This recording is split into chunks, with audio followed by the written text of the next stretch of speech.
The following program is for informational and educational purposes only. It is not to be considered legal advice.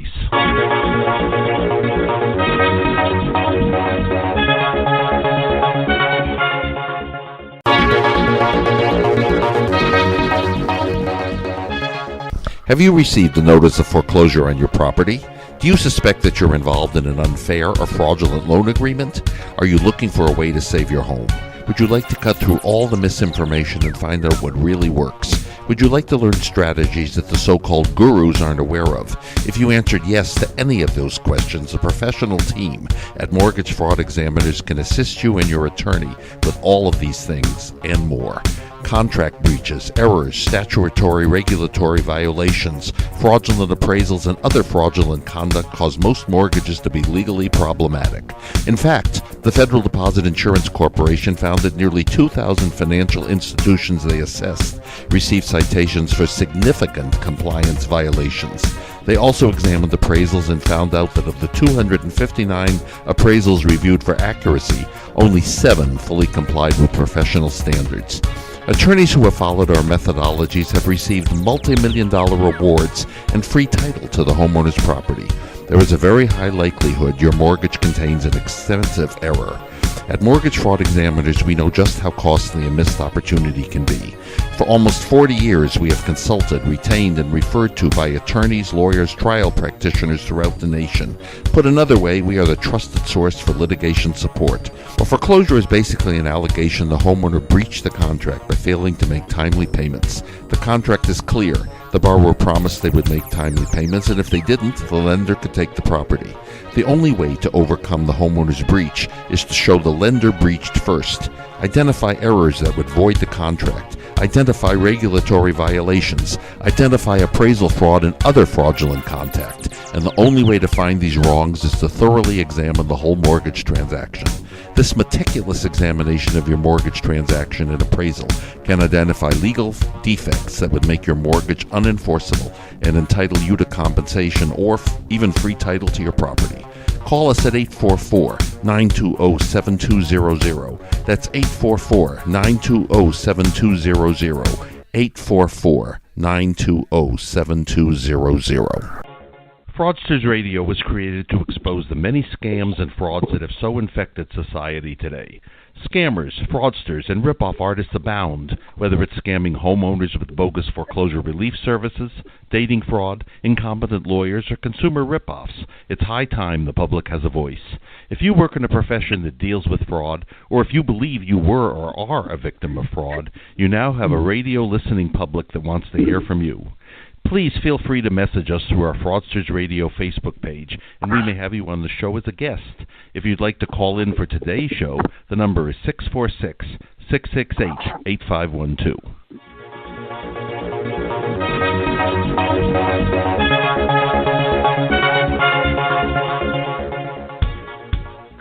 And welcome to Fraudsters Radio. We like to expose scammers on the show. We have a great show lined up today, and we're going to be talking about wire fraud. This is Laurie Z, and my co-host, litigation consultant Storm Bradford, is on the line. Hi, Storm. How are you, Laurie? I'm doing well. We have an exciting show because we have Supervisory Special Agent Andy Sakella on the show, and he's going to be talking all about the wire fraud. And then we have a special guest, Lily. Welcome to the show, Lily. Hi, Laurie. How are you? I'm doing well. I'm very excited because this is going to be a learning show because wire fraud seems to be all over the news lately. And so I want to kind of open by reading what I found about wire fraud. There are 4 elements of wire fraud. The defendant created or participated in a scheme to defraud another out of money. The defendant did so with the intent to defraud.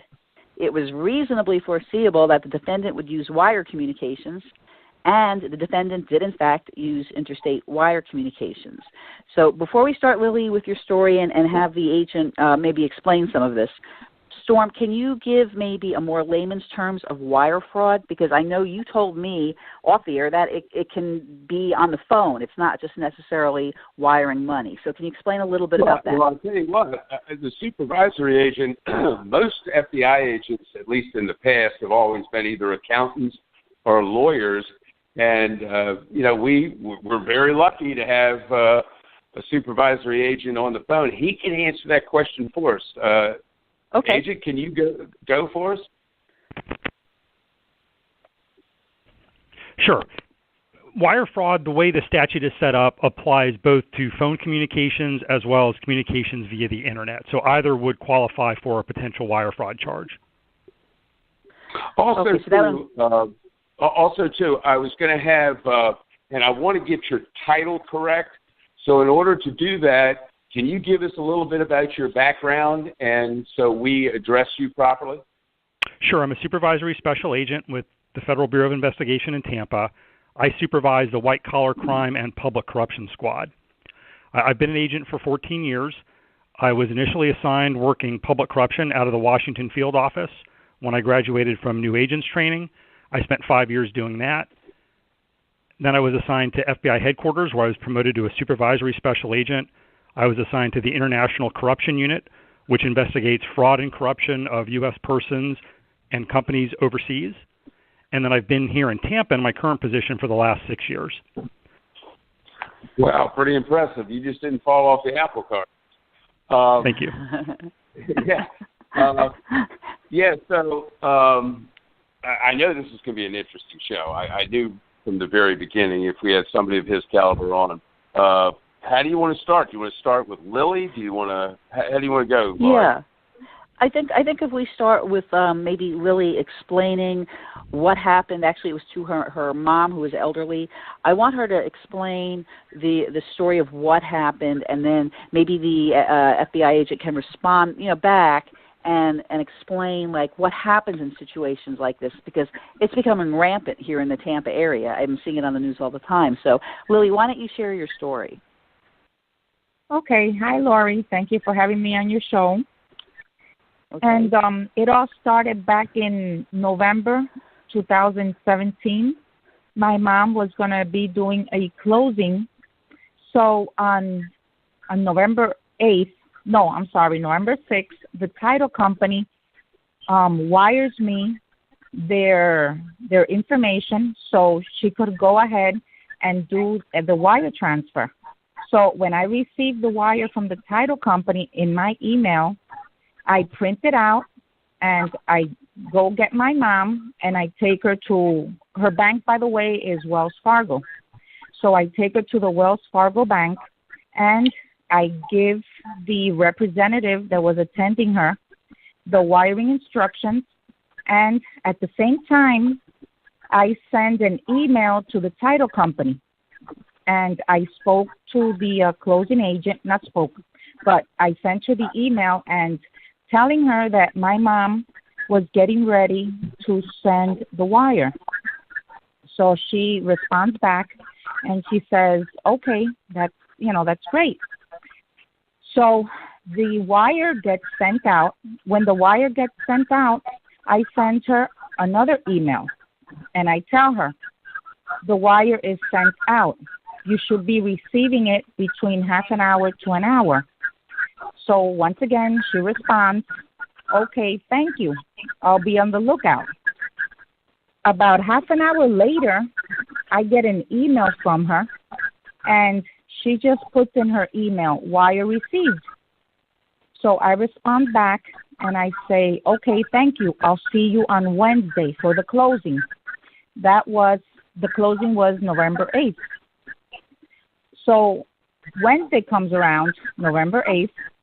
I take my mom to the title company, which is in Spring Hill, and we're sitting there. I see that the seller is signing his documents. So she comes in and out of the closing room. And when the seller finishes signing all his documents, she says to me, okay, we're waiting for your wire. And I said to her, what do you mean you're waiting for my wire? I sent it already 2 days ago, since Monday. She goes, no, we never received it. And I go, what do you mean you never received it? You even responded to my email stating that you have received the funds. And then she says, well, it must have been a mistake. Somebody must have hacked into your email. So right there and then was when everything started happening. And I even told her, why did you not call me? Instead of sending me an email, why did you not call me and tell me, hey, listen, I never got your wire? Because it gave the fraudster 2 days to do whatever he wanted with that money, which was what happened. The fraudster, he lives in Naples. The bank where I wired the funds was SunTrust Bank. Now, the title company's bank was just like my mom's, Wells Fargo, but I didn't know this. So we were able to find out where the money had gone and to what account. I called up the sheriff's office here in Pasco County. We went. They said they couldn't do anything because it wasn't their jurisdiction. So I go, okay. So then they gave me the phone number to the sheriff's office back in Naples in Collier County. So I called them. They told us that we had to be there in person.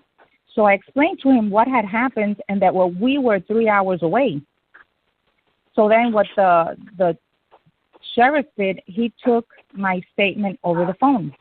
Then a couple days later, a detective, he comes over to the house. But it's a detective from Pasco County.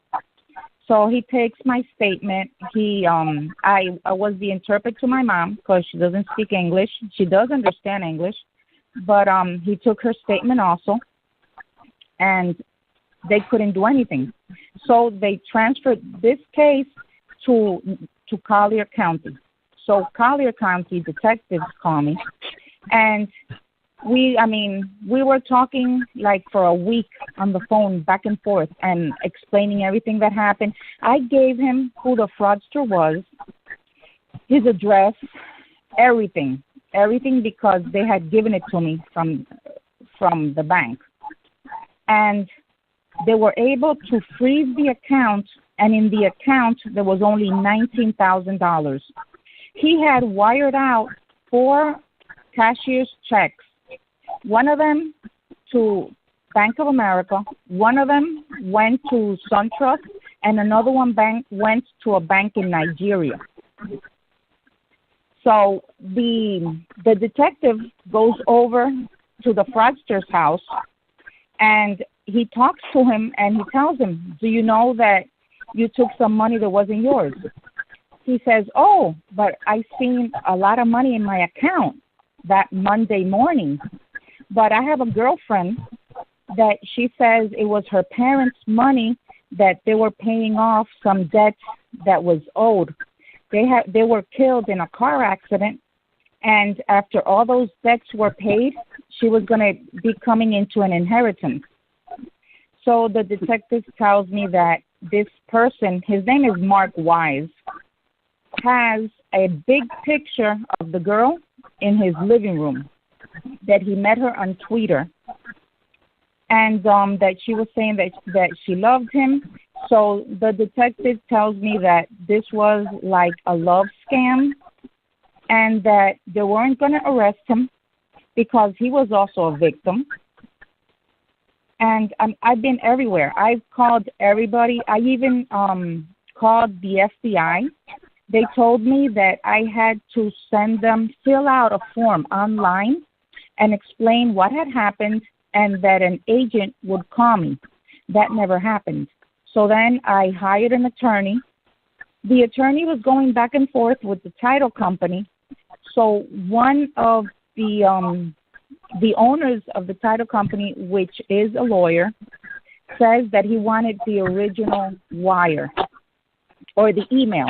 He wanted the original email. I haven't been able to find that original email. I don't know what happened to that email, but he says that if they don't find it, or if I don't find it and I give them a copy of it, I don't think they could do anything.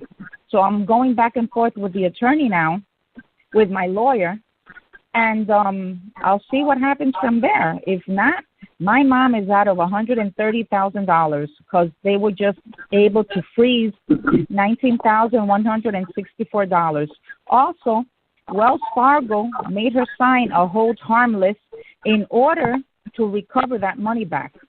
And SunTrust also told her that she had to sign a hold harmless for them to put the money back into her account. Now, your mom is how old is your mom? She's 75. Okay. All right. So I'm going to ask you guys, we're going to go to a quick commercial break a minute early or so, and when we come back, then we can have the agent maybe answer some of, or talk about what's going on and maybe, give you some tips. So stay with us. We'll be back in just a moment.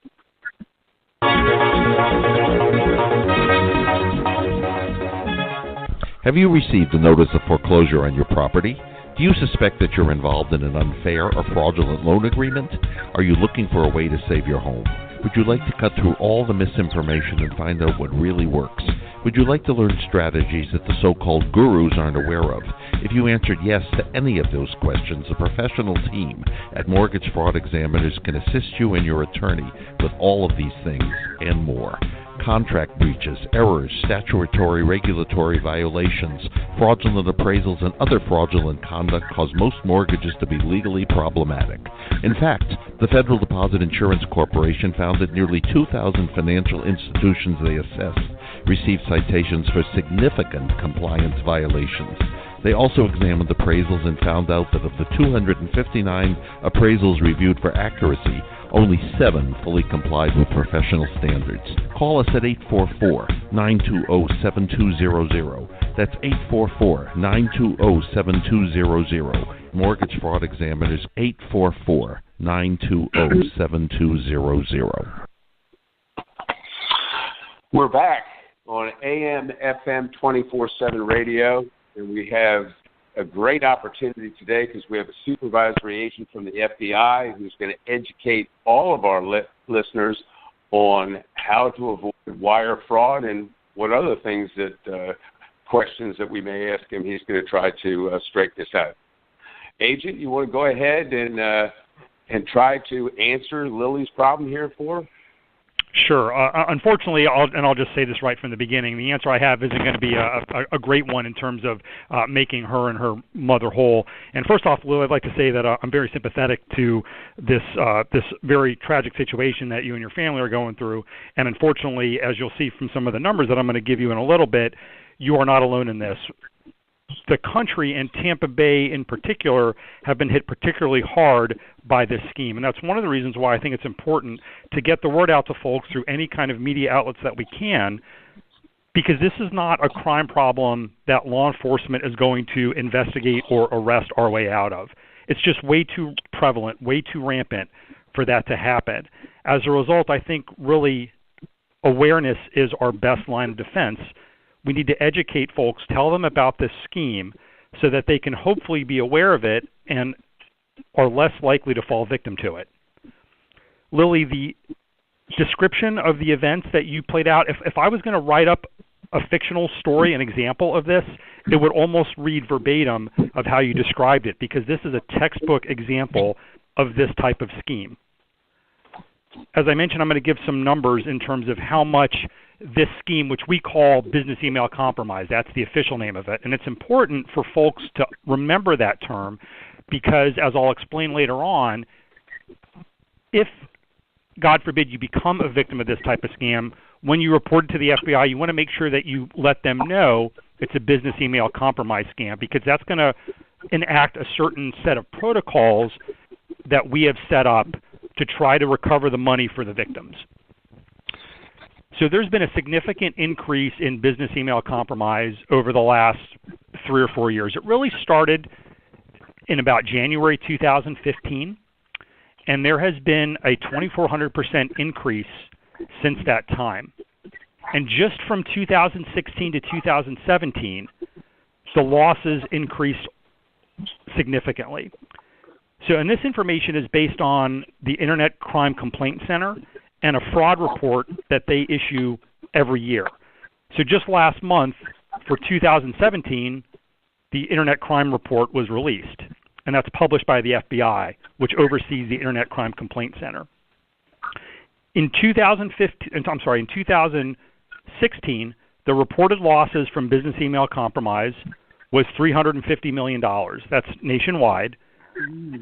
And that's just the reported losses. So certainly the actual losses are significantly higher than that. In 2017, the reported losses were $676 million. So it almost doubled in the space of a year. And it had already been increasing significantly from 2015 to 16 and 16 to 17. So you can see the alarming rate at which this crime problem, this fraud, is increasing. And again, that's why it's important to get the word out to folks about this. I'd also like to mention that the average loss for a successful business email compromise scheme is $120,000 to $130,000. That is one successful scam. And as you can imagine, that's one of the reasons why the subjects engage in this type of activity so frequently, because when they do have a successful scam where they steal the money from the victim, there's a huge payout. The average loss by comparison for a bank robber is about $5,000 when they rob a bank. That's a whole lot of banks that one has to rob to get to that $120,000 to $130,000 profit. And again, that's one of the reasons why this crime problem has been increasing as much over the last couple of years, because it is so lucrative. And again, it's our mission collectively to try to let people know about this scam, to raise their awareness so that it's less likely that they're going to become victimized by this scam. Now, Agent, I've got a question actually for you. How is it, like, and you know, not just for Lily's story, but you know what I've been seeing on the news lately, how is it that Lily got an email that appeared to be real? Most people would, it would appear to be real, and then are they hacking into the title company and they don't know it? Are they hacking into the realtor's email? In other words, it's too coincidental for somebody to hack in like the day that they're supposed to be wiring the money. So how does that connect? Sure. Now, just for way of comparison, this business email compromise scam, about, at least in the Central Florida area from what we've seen, about 75% of all BEC attempts target the real estate industry. So about 25% are for typical business-to-business transactions, payment of invoices, et cetera, the purchases and so forth between a customer and a vendor. But one of the reasons, and this is just my theory, that the real estate industry is so heavily targeted is because there are a number of different parties for every real estate transaction. You have the buyer and the seller, their real estate agents, a title company, a bank, maybe a mortgage broker as well. Any one of those individuals and their email addresses represents a potential point of compromise. Now, it's important to note that once an email is hacked, the subjects typically monitor those emails for days or weeks at a time. So in other words, they generally don't hack into the email account, let's say on Monday, and then on Tuesday they send the fraudulent email with the fraudulent wiring instructions.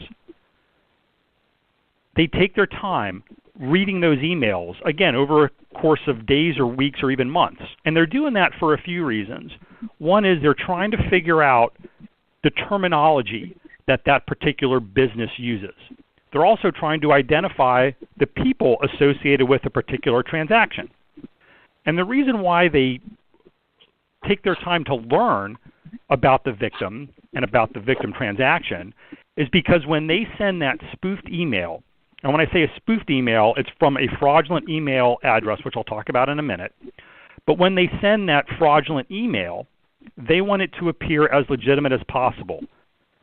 When wire fraud first started with the invention of the Internet decades ago, and still to this day to some extent, most of the fraudulent emails that were sent were clearly not genuine or legitimate.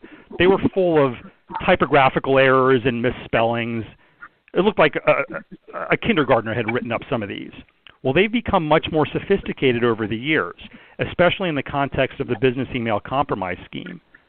And that's why the subjects when they've hacked into an email, are patient because they want to make sure that that fraudulent email looks as legitimate as possible. Another reason why they sometimes are in an email for days or weeks before they send that fraudulent email is they're waiting for that big payout. So, for example, they're not going to send that fraudulent email for the $10,000 deposit. They're going to wait until someone is sending $100,000 or $500,000, and that's the time they're going to choose to strike. Because generally speaking, the subjects know they only have one chance before it's realized by the victim that the email has been hacked. So they want to make that one shot count, which is why they wait for that big payout. Now, I mentioned about a fraudulent or spoofed email. So once the subject hacks into the legitimate email, again, they monitor those email exchanges for some period of time. And then when they're ready to send the email with the fraudulent wiring instructions, they create a spoofed email. Now, that spoofed email looks almost identical to the legitimate email. But generally speaking, it's off by one character or one digit. A very subtle change, changing an L to a 1 or something along those lines, or deleting a letter or adding a letter to that legitimate email. Why? Because they want to make it appear that the fraudulent email that they send is actually coming from the real email account holder. So the criminals are getting smarter now. In Lily's case, they found the person that supposedly did it, and I think she said some of that money was wired out to a couple of banks within the country. Does the FBI assist? Is there any way to assist in freezing those accounts at those banks and reversing those transactions back since they were fraudulent? It's possible, but the longer period of time that elapses between the initial transfer, the less likely it is that law enforcement is going to be able to track that money down. The other thing that's working against law enforcement is because of the sheer number of these types of complaints that we receive. Here in the Tampa division, which covers all of Southwest and Central Florida, we receive 2 to 3 of these per week. And as you can imagine, that takes a lot of resources to track these transactions down. And unfortunately, due to limited resources and competing priorities, we're limited in terms of what we can do in terms of tracking the money down, especially if a significant period of time has elapsed since the initial wire transfer. Agent, you stole my thunder there. I wanted you to point that out because we get calls from a lot of people that tell us, they say, well, I contacted the FBI. They don't care. And I said, they do care. I said, the problem of it is this is so systemic, they don't have the agents to follow up on all this. Exactly. And that's the problem. You just don't have the resources to do it. Now, also, too, you brought up something I thought was very significant when you gave the analogy of the bank robber. The bank robber, one, he's taking the chance he's going to get shot. The bag blows up with all the cash he's done now. But you have these guys, it's a very safe environment, and in most cases getting 20 times the money. Now, big question, is this Americans doing this, or is this foreign countries or people from other places other than the United States? The majority. It's both. And that's one of the challenges that we have as law enforcement. And, of course, the subjects know this, and this is one of the weaknesses they exploit and why this scheme is so prolific. They know that if they commit this crime from another country, which, of course, with the Internet is certainly possible, it's very difficult for U.S. law enforcement to get a hold of them, to put them in jail. Even if an extradition treaty exists between the United States and the country in which that individual resides, it takes a lot of time and energy and effort to do an extradition request, to have that person arrested in the foreign country and brought to the United States. Right. Okay, what about... with all the terrorism going on in the world, this isn't the number. Actually, it's regretful to say, but the FBI has got a lot more on their plate besides chasing after guys that are stealing money, like protecting us from having another 9/11.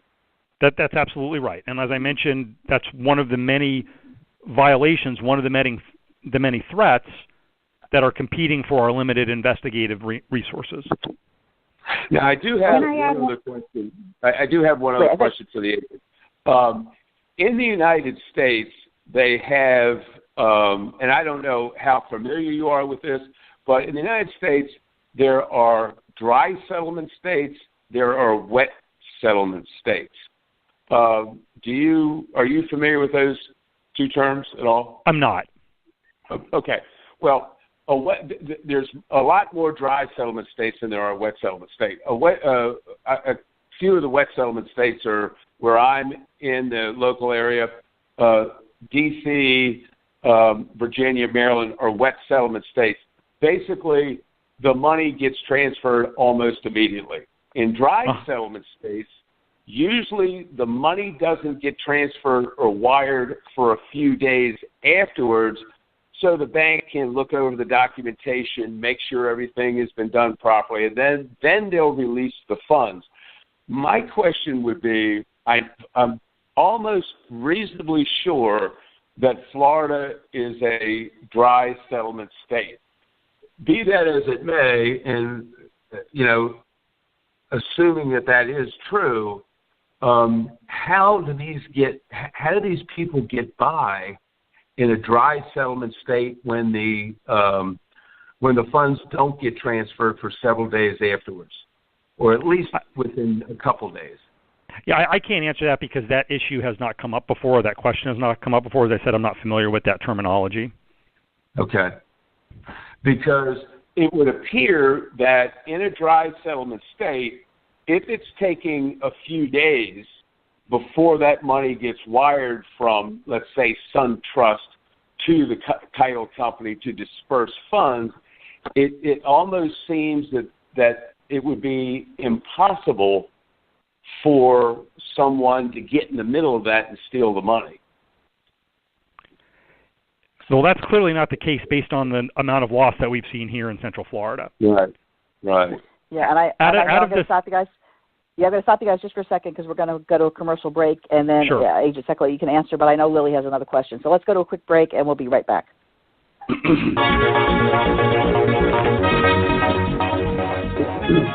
There is a very high likelihood your mortgage contains an extensive error.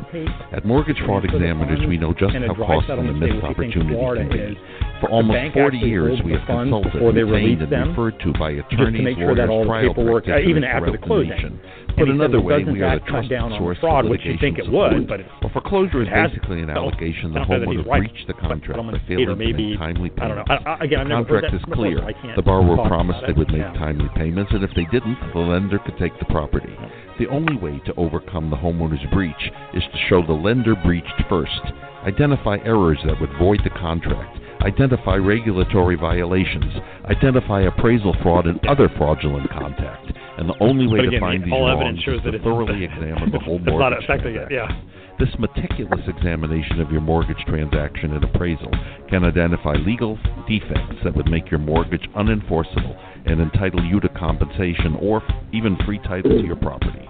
Call us at 844-920-7200. Mortgage Fraud Examiners, that's 844-920-7200. 844-920-7200. Are you kidding me? You're morons.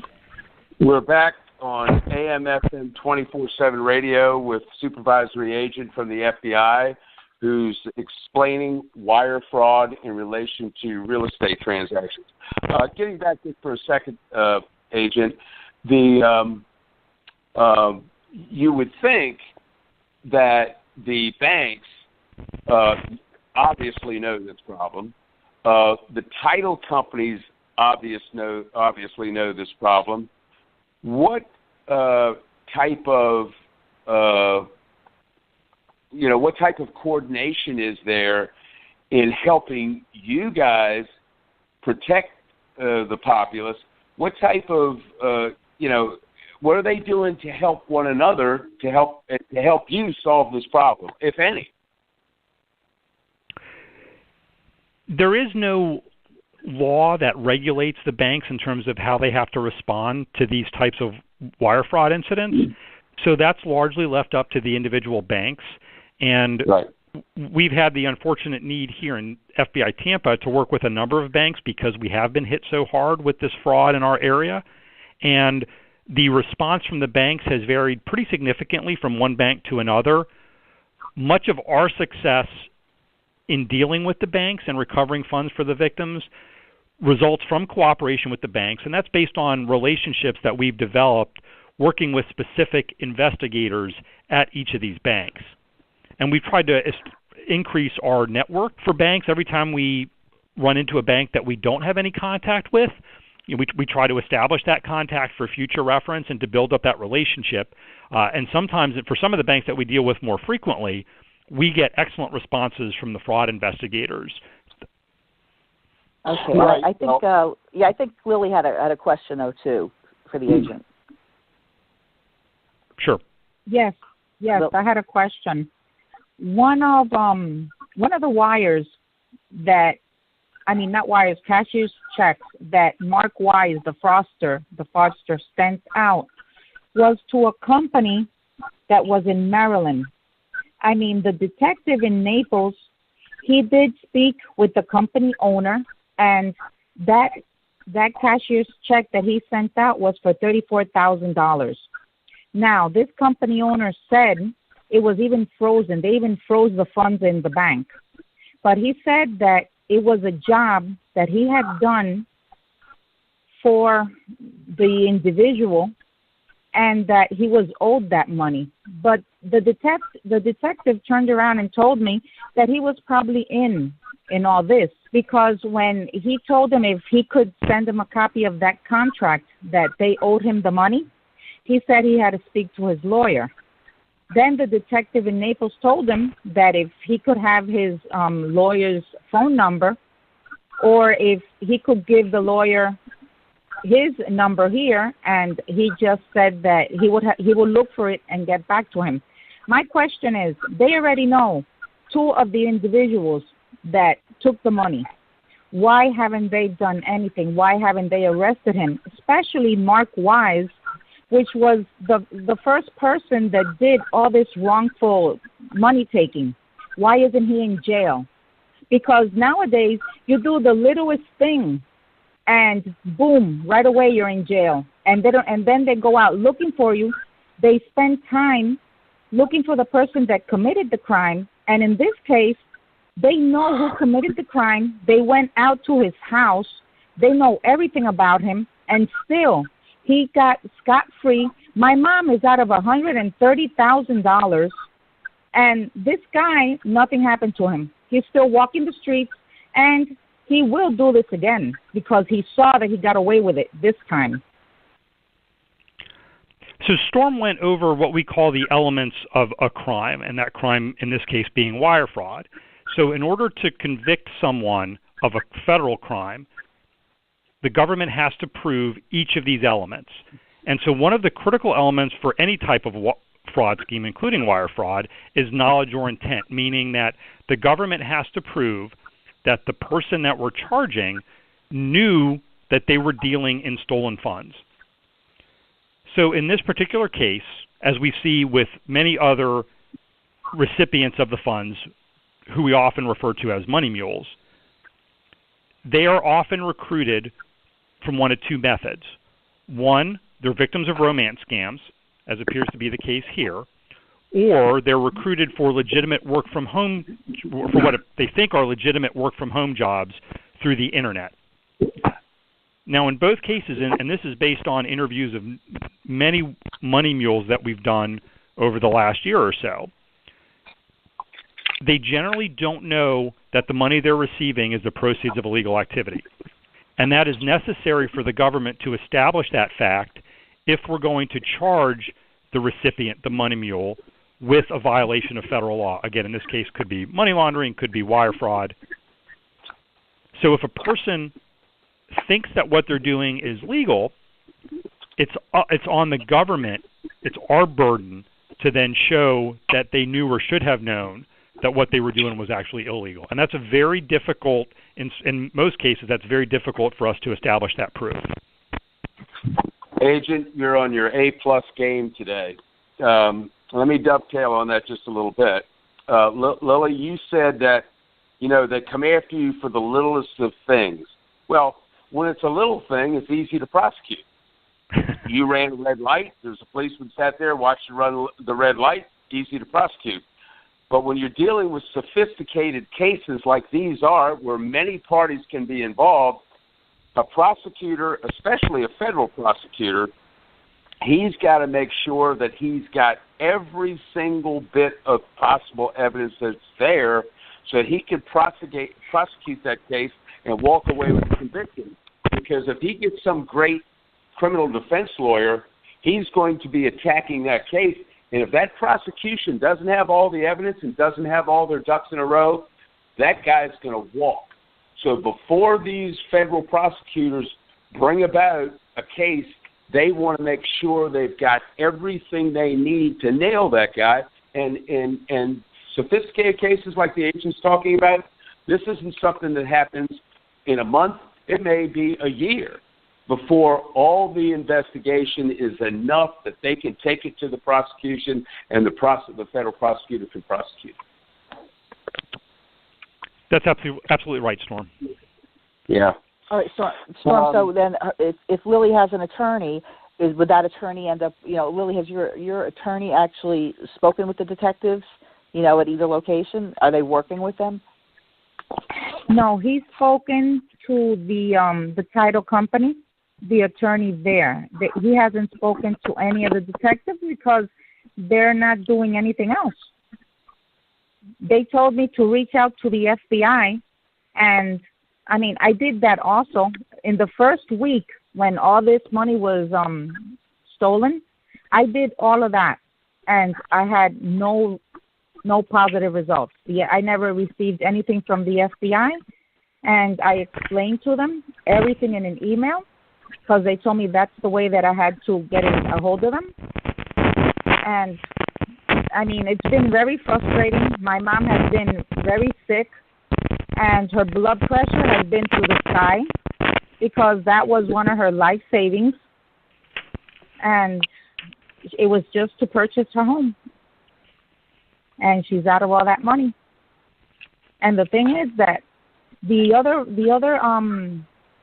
company owner in Maryland, they did speak to him, and they told him to produce the contract that he had. He never did. So it was just left alone, and the money that was frozen in Bank of America, one of the representatives from Wells Fargo told me that the money was released. So right there, she didn't get $34,000, which was frozen in Bank of America. Bank of America wouldn't return the funds to my mom, nor would they speak to us because they said they had to speak to an institution. So, I tried my best. I did everything I could that was in my power, and nothing worked, nothing at all. Well, Lily, as they say, it's not over until the fat lady sings. Well, you've already got law enforcement on it. I'm somewhat suspect as why they would try to pass the buck to the FBI when they obviously have jurisdiction of it there. But I agree with exactly what the agent started off saying at the very beginning. It's an ounce of prevention. That's why we have the Fraudsters radio show, is that we want to expose all of the scammers. That's the best way to do it so it doesn't happen in the first place. It's like the warning on the side of cigarettes. Don't smoke these things, they're going to kill you. Well, that's the warning. If people then go out and smoke them, hey, that's a problem. But it's that warning, it's that education, and that's the best that people can do when you have so many frauds, so many systematic problems that are out there, and then you're asking the best law enforcement in the world, the Federal Bureau of Investigation, who's trying to protect us from another 9/11, to take some case that a local jurisdiction can handle. So I'm somewhat suspect to them doing what they're doing. And no lawyer in Maryland has to answer anything to some deputy down in in your jurisdiction. But all's not lost. I mean, stay on it. Somebody will pick it up. They've got to work. They've got to put the case together. But I'm reasonably sure they'll finally catch up with these people if you know who they are. I hope so. Yeah. All right. Well, why don't we go to a commercial break? I know we have more questions for Agent Sekulow, so stay with us. We'll be right back. Consumers, do you have bad credit? Can't purchase a house or car? Paying too much in interest on your credit cards and loans? Scammed by credit repair companies? There is hope. You can get back on track and do it the right way. Call Credit Education Consultants today at 813-500-6064. That's 813-500-6064. Or go to crediteducationconsultants.com now and get the help you need. Don't delay. Call today. Mortgage reps and realtor inquiries are also welcomed. Here we're back on AM/FM, 24/7 radio with a special agent from the FBI. This has really been an important show. Agent, I've got some questions on some other matters that I hope you might be able to address. Before we get there, I just wanted to kind of close the loop on that last discussion. And one of the most important things is to let people know what they can do, what they should do, if they are the victim of one of these schemes. So the first thing they need to do is to call their bank and ask their bank to issue a wire recall of the funds. And depending upon how long it's been since the transfer occurred, that may or may not work. The second action someone needs to take is to call the local FBI office. Now, as I mentioned, the Tampa division of the FBI covers all of Central and Southwest Florida. We have the main office here in Tampa. We have 6 satellite offices or resident agencies, and we cover 18 counties. I have provided instructions to our operators both here in Tampa as well as throughout our area to let them know what they need to do if a victim calls regarding a business email compromise scam. The third action a victim needs to take is then to report that with the Internet Crime Complaint Center, which is www.ic3.gov. But it's important that they take the action in that order because since time is so important in these scams, the sooner they talk to someone, a live FBI employee, and tell them about this scam, the sooner it is that we can take what action we need to take to try to have those funds frozen and ultimately returned to the victim. And Agent, that may be the problem, and I was thinking about it during the break a little bit, with the Dry Settlement Act, because as you were talking about spoofing emails and things of that nature, if in a dry settlement state it's going to take a few days before the actual money gets sent out, this may give these individuals time to spoof these emails, and that's the reason why it's so prolific in a state like Florida that is part of the Dry Settlement Act versus one of these Wet Settlement Act states where the money goes immediately. Right. Because if you don't know, like, for example, if you're supposed to get your money today and it's wired before 2 o'clock and you don't have your money yet, you can get on it immediately. In a state that's a dry settlement state where it may be several days and you don't know when exactly the money's coming, that gives these criminals time to spoof emails and do whatever else they're doing to get that money, sent down a different avenue. I wanted to address a couple other things, and I don't know your familiarity with them or not, but there's a lot of, I call them crackpots, that believe this nonsense that every American has, I've heard the numbers anywhere from 600,000 to 100 million in a treasury account. And they can write these promissory notes to pay off their cars and mortgages and everything else. Are you familiar with that, dealing with what you do? I haven't heard about that before. Okay. Well, maybe we can get somebody within your organization that could, we can get them to come on and maybe explain that. Because trust me when I tell you this, I found it, I'm like, anybody that would believe that shouldn't be walking around the streets, but clearly there are tens of thousands of people that do. There's all these internet sites that are doing it, where they're placing bonds against judges and people as yourself that are investigating. I mean, it's quite a problem. It'd be nice maybe to get somebody else on to explain that. Go ahead, Laurie. You had a question? I did, and I sit here and I go, okay, you guys are much more knowledgeable in the law and in crime and things like that. For those of us who are like me and for Lily, you can do your best to avoid the scammers.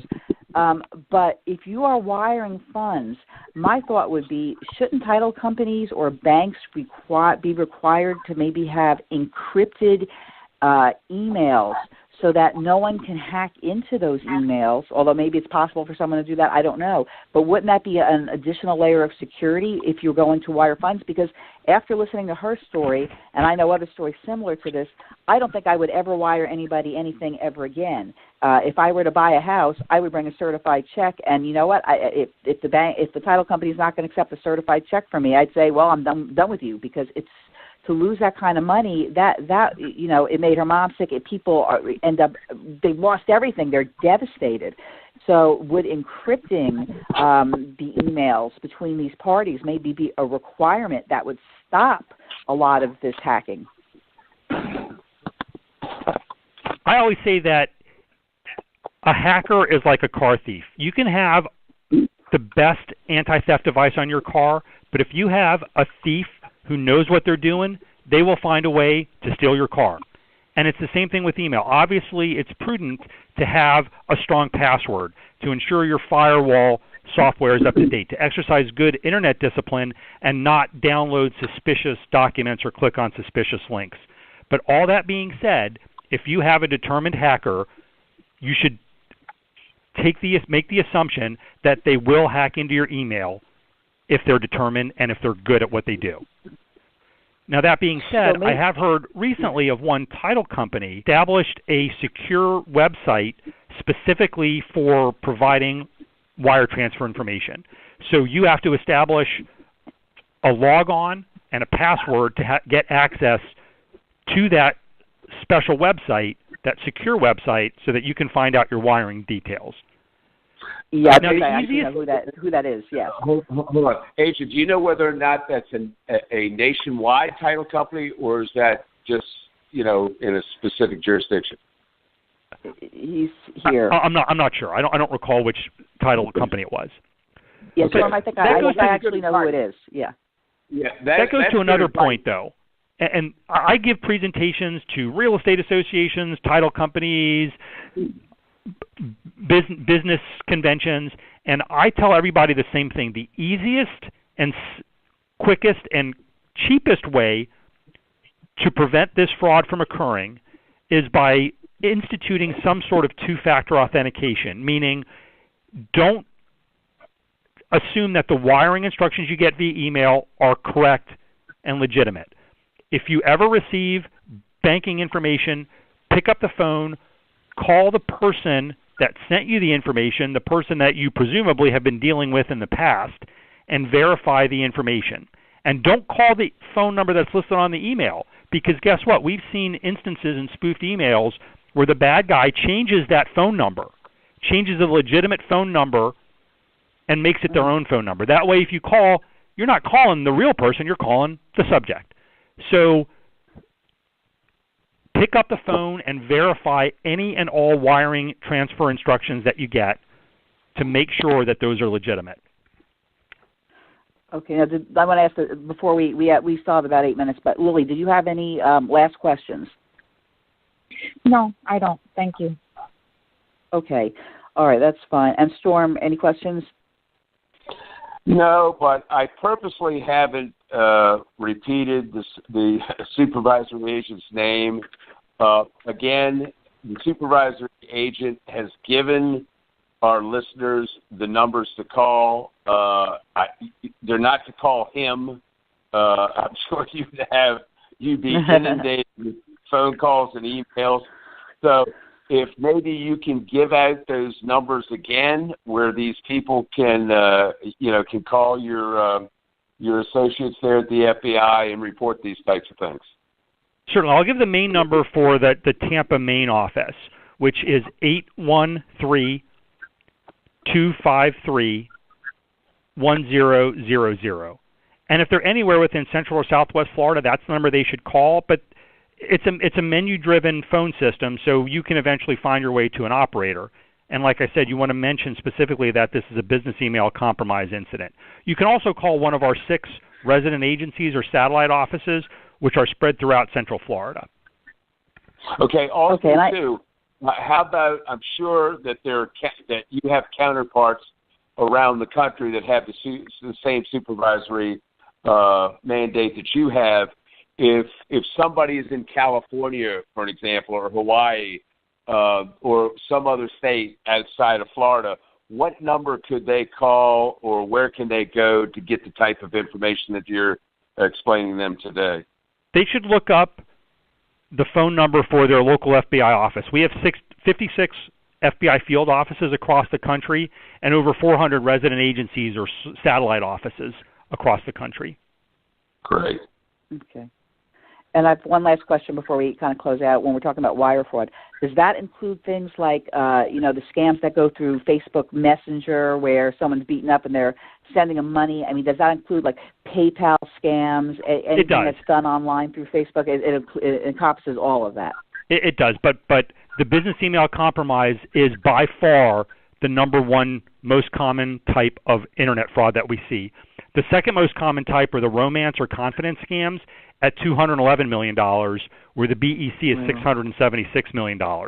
So that's 3.5 times as common or as costly as the romance scam. So that's why I think it's important to talk about that BEC, because of the significant amount of loss that we've seen across the country. So basically, you can't check anything. Anything that's on email, you can't trust at this point. That's absolutely right. And I'm a pessimist by nature. Maybe that's because I'm a law enforcement officer, but I never believe the authenticity of any phone number, any phone call, or any email that I get until I verify it independently. And we really have to be our own best advocates. There are so many scams out there, and the scammers are very creative. Every time one type of scam gets public attention and people know that it's a scam, they develop another type of scam. Every time law enforcement puts or a business puts some kind of a safeguard into place, they find a way to get around that safeguard or to start another type of scam. They always try to stay one step ahead of law enforcement and the legitimate business people, because their livelihood, stealing from people, depends on their ability to be flexible. Right. It's always a chess game between the criminals and law enforcement, because, as the agent just said, you put something in place to try to stop it, and then all of a sudden they just tweak it a little bit and even continue to do the same scam. So it's a constant chess game. That's right. I would like to say that, this was really, really a great show. Agent, your knowledge on the subject is exquisite. The way that you presented it as well. We really, really appreciate you being on the show today and help educate people. Because, again, I agree with you 1,000% that it's all about making the public aware so they don't get scammed. To me, I agree that's the most important aspect of it. Thank you, Storm. My pleasure. All right. Well, I want to thank our guests for being on the show today, because I think people learned a lot. Lily, I hope everything goes well for you if you do have the attorney. And please join us again next week on Fraudsters Radio on Mondays from 1 to 2 p.m. Eastern Time live. And remember, we'd like to hear your stories. You can contact us through the Fraudsters Radio Facebook page. Okay, Laurie. Enjoy your day. Agent yours, Lil yours. We're out of here. Thanks, Storm. Thank you. All right. Thank you. Bye. Bye-bye. Bye. Have your house payments skyrocketed under an adjustable rate mortgage? Have you been laid off or had your hours cut? Are balloon payments coming due? You need help from mortgage fraud examiners. To stop the housing crisis, Congress and the White House are pinning their hopes on homeowners renegotiating their mortgages. The trouble is, the banks are saying no 80% of the time. Mortgage fraud examiners can help you get the leverage you need to turn things around. They estimate that up to 85% of all mortgages are legally deficient. Mortgage fraud examiners can perform a mortgage transaction analysis and an appraisal to find legal deficits in your mortgage. It's like CSI for your home loan. Banks and lenders suddenly start cooperating when faced with a lawsuit for violating lending laws or appraisal fraud. Find out how mortgage fraud examiners can help you. Visit Mortgage Fraud Examiners. Call 844-920-7200. That's 844-920-7200.